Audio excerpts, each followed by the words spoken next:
We now read a second time. I call the member for Ballina.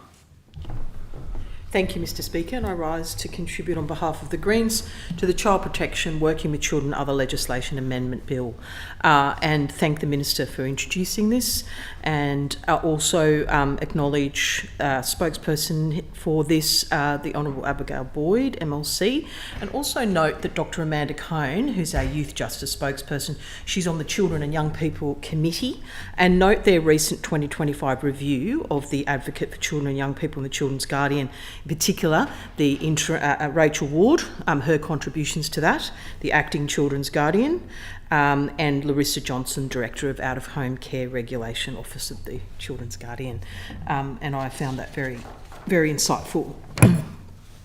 Mr Speaker, the bill amends the Child Protection Working with Children Act 2012, as well as 6 other existing acts to make changes to the Working with Children check scheme. And as a former teacher of 21 years, as is the Speaker and many in this place, we know that the protection of children and child protection laws are absolutely essential, and that the safety and wellbeing of children should be paramount across all jurisdictions, in my view, all jurisdictions where anyone works with children. Later today, we'll be speaking and supporting the government's bill, particularly improving regulations in the early childhood sector. Including a primacy of the safety of children, elevation of that. The Working with Children scheme administered by the Office of the Children's Guardian is intended to regulate who can engage in child-related work or provide services to people with disabilities. However, the scheme has significant gaps which fail to adequately safeguard and mitigate risks to children and young people and people with disabilities. In the last year, as we've seen, significant concerns have been raised with the scheme's design and operation, particularly with regard to people working within early childhood education and care settings. And we welcome the government's response to that, and we look forward to seeing more work being done. In particular, I'm looking forward to an independent, truly separate regulator for the early childhood sector, and a one-stop shop, which was recommended by Tony Wheeler in the recent Wheeler review, and I'll be talking more about that on the other legislation, but a one-stop shop for in terms of reportable, mandatory reporting.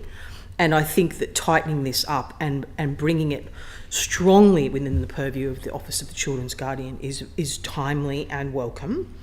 It should also be noted that it has been identified that many of the issues related to the gaps and people falling through the cracks, and not having current Working with Children checks. One of those is in the enforcement and compliance with the regulatory framework, as well as, we suggest, the Office of the Children's Guardian needing to work around transparency. And I note the government's amendments today, and they look good. I can remember interjurisdictional, let's be clear, there are, like, if someone, an unscrupulous person, with intent to harm children, crossing borders into other states and territories, that is a real issue. And so I look forward to hearing more about how those amendments will strengthen that, and the reporting requirements across jurisdictions. I know I've seen that in school settings where I remember once upon a time when a child, it was mainly to do with work health and safety, but when a child was coming from a different jurisdiction to a school, a requirement for a school report, and there was really good work done by the Department of Education and other departments to make sure that that until that such time that happened and that was sought, then a child couldn't be enrolled, mostly in high school settings, but it was to protect all children in that setting. So obviously we've got plenty of evidence of interjurisdictional compliance and following and tracking people. It's highly possible. Mr Speaker, recent hearings for the 2025 review of the Advocate for Children and Young People and the Children's Guardian identified these gaps, and in the hearing, the Office of the Children's Guardian noted that their planned review of the entire Working with Children Act had been put on hold pending the outcome of this current bill. I believe that's correct. The office explained the context around the existing review process and the proposed internal review function, which will maintain the element of discretion and require risk assessment and a records review. I mean, this is a bare minimum. Every member of Parliament should have a current working with children's check. Certainly in my party, you can't stand for election or pre-selection unless you do. I would imagine it is the same across the aisle. We note the bill is separate to and the working with children, the national reforms, and that we also know that the highly complicated federal state scheme of regulation of the early childhood sector, and we're seeing those imminent changes. In terms of the details of the bill, I think everyone's familiar that currently workers are permitted to work in child-related work while their clearance is pending and whilst it has not been approved by the children's guardian. We believe that this stops that now, that will stop that. It addresses the gap by amending the Child Protection Working with Children Act 2012 to clarify that an employer or regulator may require a worker to hold a valid working with children clearance before engaging in child-related work. We think it should be mandatory, not may require, but that's a matter for the Minister. Schedule 2 of the bill amends the Children Education and Care Services National Law Application Act 2010 by changing the Education and Care Services National Law to define an authorised person as someone who must have a current working with children check, which is not pending, require that an approved provider of an early childhood education service must not allow someone on the premises who is not an authorised person,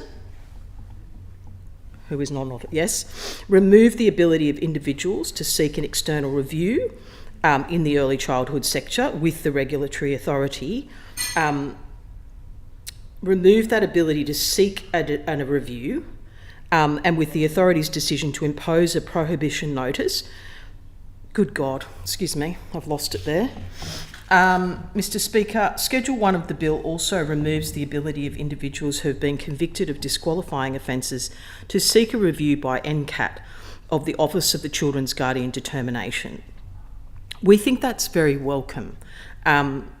It's not like anything else in terms of administrative law, due process.